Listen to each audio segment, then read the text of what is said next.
Hello friends, हम सबको पता है कि प्रोबेबिलिटी से रिलेटेड बहुत सारे क्वेश्चन पूछे जाते हैं। जैसे कि आप लोग देख सकते हो, कॉइन से रिलेटेड क्वेश्चन आते हैं, डाइस से रिलेटेड क्वेश्चन पूछे जाते हैं, जो कार्ड्स होते हैं और भी बहुत सारे क्वेश्चन हैं जो कि पूछे जाते हैं। तो आज के वीडियो में हम देखने वाले हैं प्रोबेबिलिटी होता क्या है और इसके क्वेश्चन को हम कितनी आसानी से सॉल्व कर सकते हैं।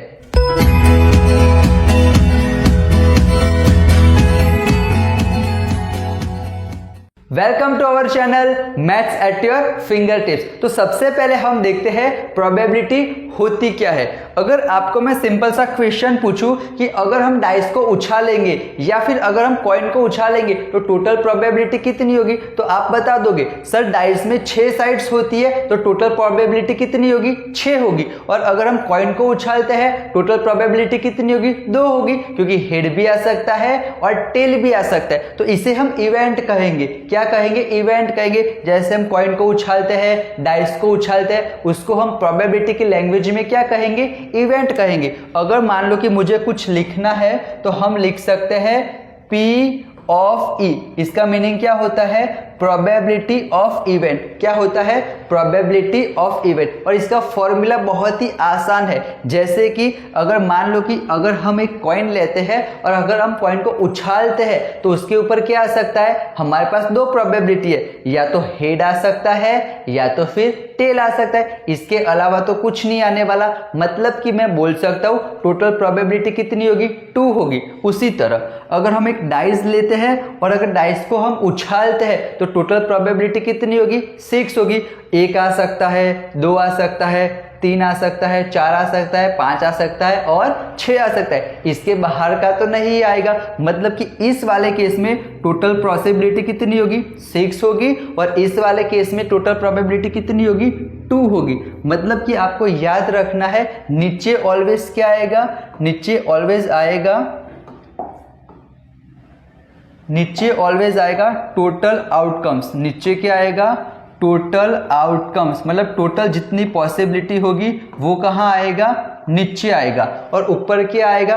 आपको जो क्वेश्चन बोला होगा ना उससे रिलेटेड जो भी इवेंट होगी वो कहाँ पे आएगा? ऊपर आएगा। तो ये हो गया हमारा फॉर्मूला। ऊपर क्या आएगा? ऊपर इवेंट आएगी और नीचे क्या आएगा? टोटल आउटकम्स या फिर टोटल पॉसिबिलिटी भी हम बोल सकते हैं। जैसे कि अगर हम इसकी बात करें तो इसमें टोटल पॉसिबिलिटी कितनी होगी? तो हम सबको पता है। आप फटाक से आंसर बता दोगे सर इसमें 1 भी आ सकता है, 2 भी आ सकता है, मतलब 1 से लेके 10 तक कुछ भी आ सकता है। तो टोटल पॉसिबिलिटी कितनी होगी? टोटल आउटकम्स कितने होंगे?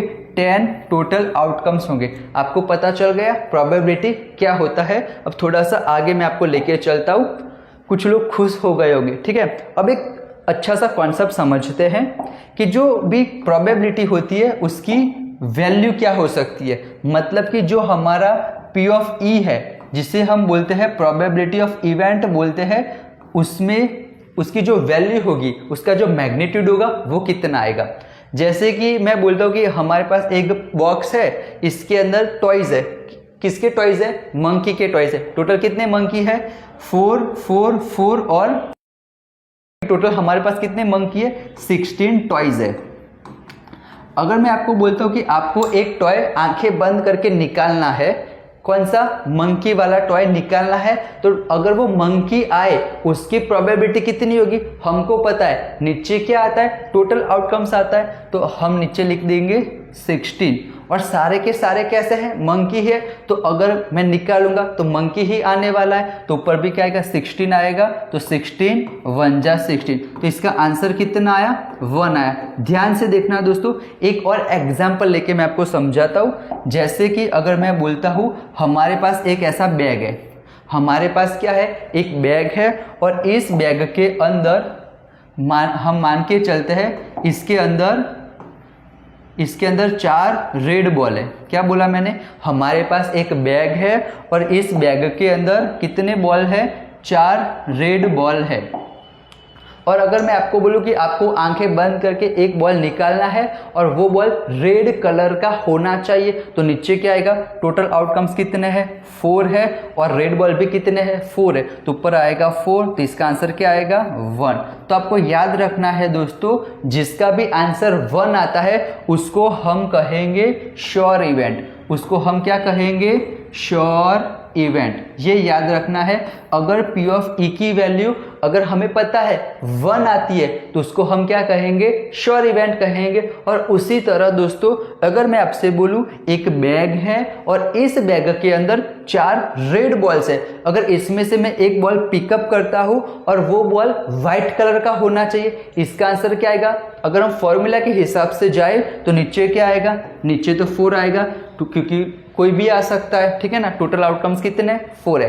अब मैंने क्या बोला, एक बॉल मैं पिकअप करता हूं और वो बॉल कौन से कलर का होना चाहिए, व्हाइट कलर का होना चाहिए। इसमें व्हाइट कलर तो है ही नहीं, तो यहाँ पे क्या आएगा 0, 0/4 कितना होता है, 0 होता है। मतलब कि अगर P ऑफ E की वैल्यू 0 आती है तो उसको हम कहेंगे इम्पॉसिबल इवेंट, उसको हम क्या कहेंगे, इम्पॉसिबल इवेंट। अभी तक आपको 2 चीज पता चली।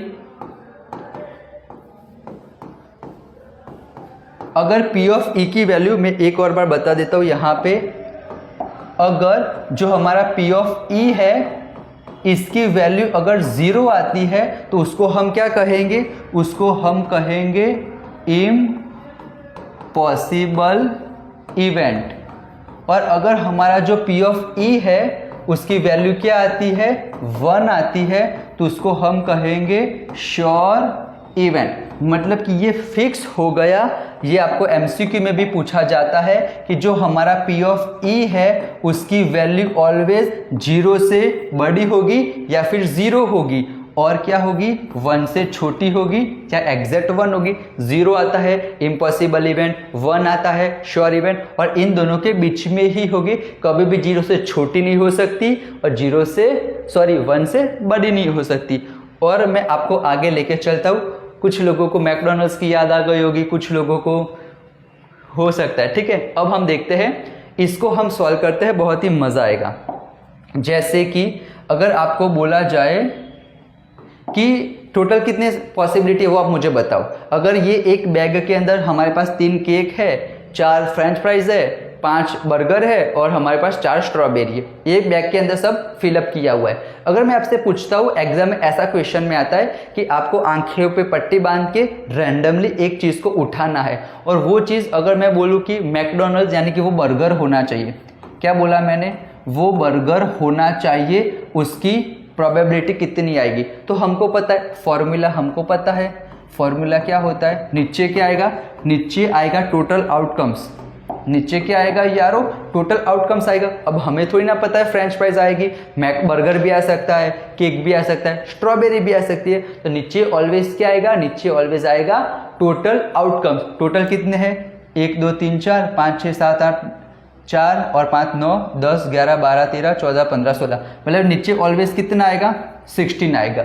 हमें बोला है कि बर्गर होना चाहिए, कितने बर्गर है, 1 2 3 4 5, तो यहाँ पे मैं क्या लिख दूंगा 5।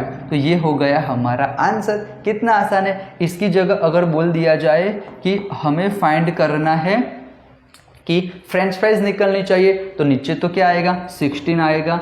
फ्रेंच फ्राइज कितनी है, 1 2 3 4, तो ऊपर मैं क्या लिखूंगा, 4 लिखूंगा। अब यहाँ रिड्यूस फॉर्म में इसको कन्वर्ट कर सकते हैं। कैसे कन्वर्ट करेंगे, जैसे कि 4 4 जा 16, ऊपर कुछ नहीं बचा तो 1 और नीचे क्या बचा 4, तो ये हो गया हमारा आंसर। कितना आसान था, पता चला ना। इस तरह से हम इस तरह के क्वेश्चन को सॉल्व कर सकते हैं।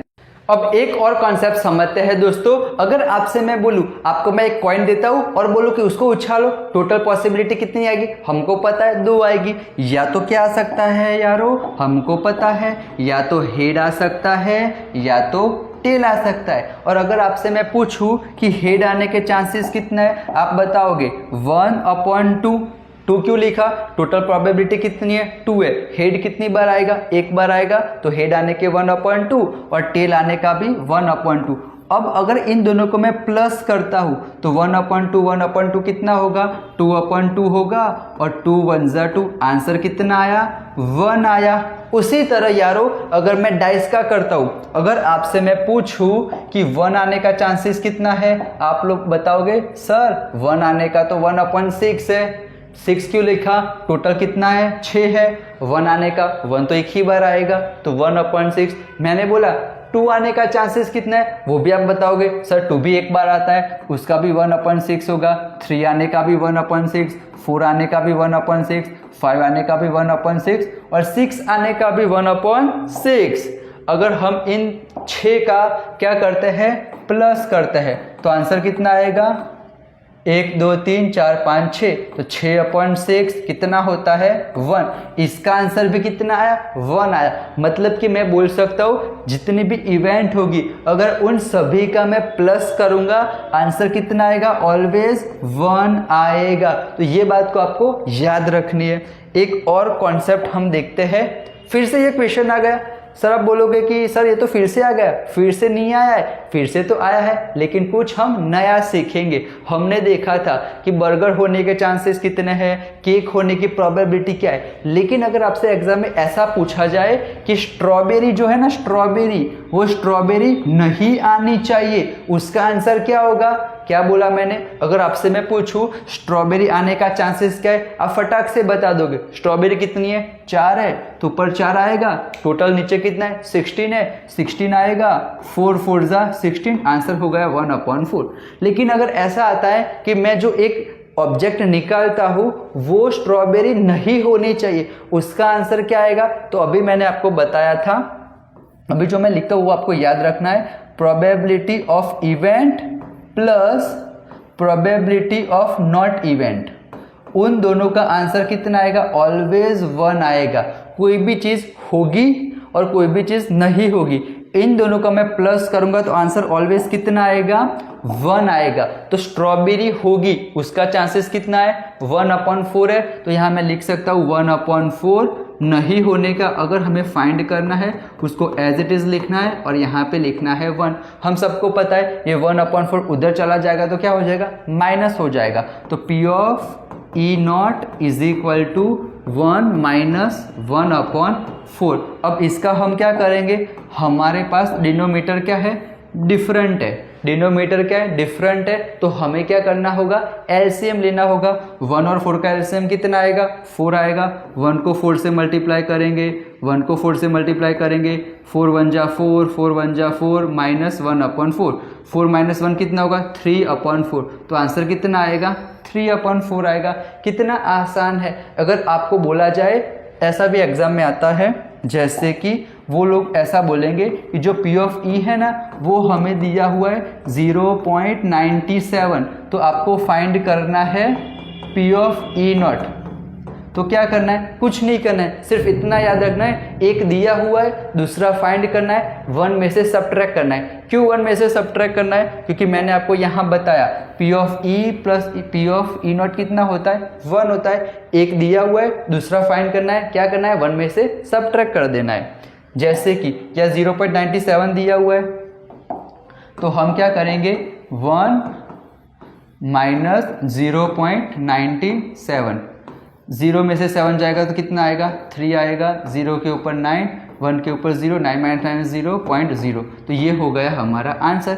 इन दोनों का प्लस करेंगे, कहाँ गया, ये रहा, तो आंसर कितना आएगा, 1 आएगा। वो लोग ऐसा भी दे सकते हैं P of E is equal to 4/5।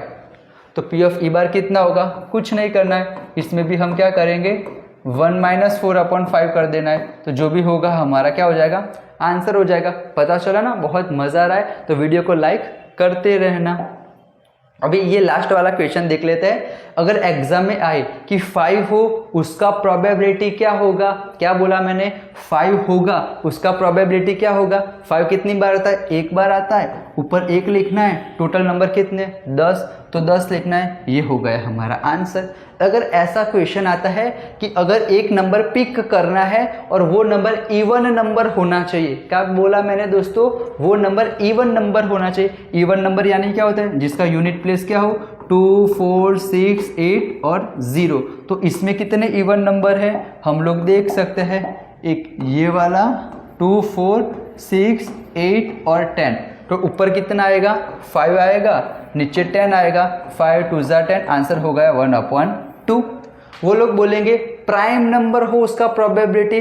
Prime number यानी क्या होता है हम सबको पता है, प्राइम नंबर यानी क्या होता है जो खुद के टेबल में आते हैं और 1 के टेबल में आते हैं। तो कौन सा प्राइम नंबर होगा, 2 हो सकता है, 3 हो सकता है, 5 हो सकता है और 7 हो सकता है। ये 4 क्या हो जाएंगे प्राइम नंबर। तो आंसर कितना आएगा 4/10।